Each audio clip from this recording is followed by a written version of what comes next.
Hi there.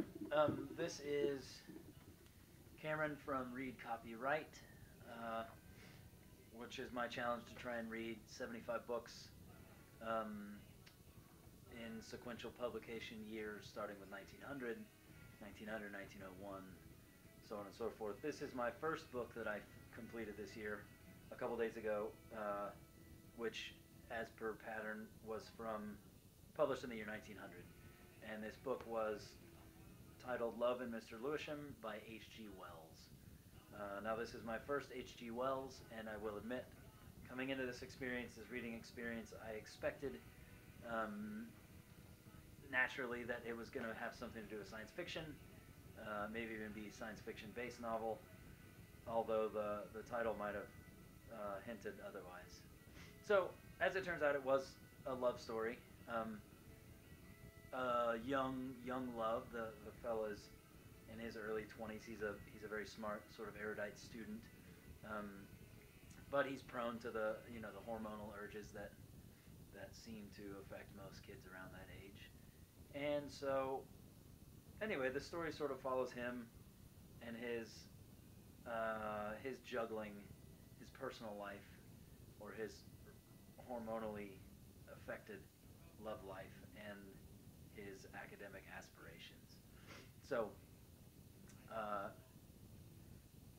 in the story, those two can't coexist, and so he ends up making a series of tough choices, and people get hurt along the way. So that's the general sort of gist of the book. Embedded within that narrative, though, which I was really interested in, which ties into the point of the whole project starting in 1900, is that you get a sense of the conversations that were happening not only amongst the general public, but more specifically the sort of young scholars of the day. So there's discussions about marriage, discussions about gender differences and gender inequality or equality, discussions about socialism and other systems of government, discussions about education, pedagogy, and which was perhaps the most interesting part. I believe it's chapter 14. There's a séance that occurs at one point in the book, and after the séance, one of the students, the séance gets blown up as an obvious sham. And so they return to the college, and the guy who originally had touted this as being, this person as being a seer, a medium, he comes back to the university, and they're having a discussion with him. There's a young student who's adamantly opposed to the idea of taking people's money and giving them these experiences, which in his opinion are patently false experiences. And the argument of the gentleman supporting or defending this medium, so-called,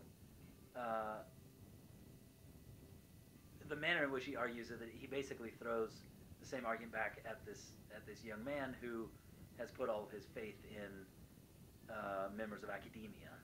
And I don't remember exactly the specifics of examples that he uses, but he mentions something to do with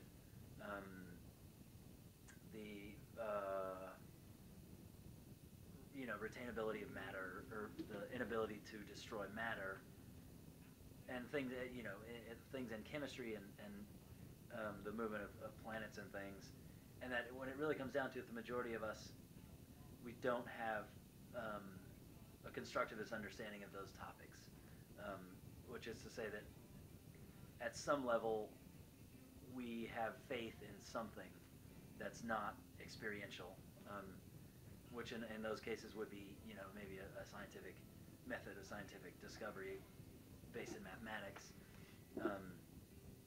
and lots and lots and lots of evidence.